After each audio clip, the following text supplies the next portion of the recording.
Square నేను తీసుకుంటున్నాను, 61 square నేను తీసుకుంటున్నాను. 61 సార్ నేను బేస్ 60 తీసుకుంటాను, 60 తీసుకున్నా, 70 తీసుకున్నా, 50 తీసుకున్నా, 80 తీసుకున్నా ఆన్సర్ సేమే వస్తుంది. బేస్ 60 తీసుకుంటాను, 60 తీసుకుంటే 61 60కి మధ్యలో తేడా ఎంత?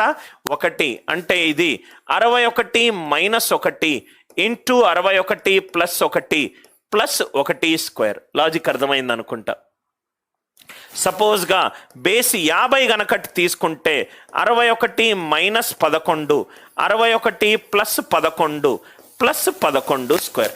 మీరు 2 తీసుకున్నా కానీ ఆన్సర్ 3721 వస్తుంది. 3721 వస్తుంది. మీకు లాజిక్ క్లియర్గా A² - B² యూజ్ చేసి ఏదైనా నంబర్కి మనం స్క్వేర్ కనుక్కోవచ్చు. ఓన్లీ థింగ్ ఏంటంటే B వాల్యూ మనకు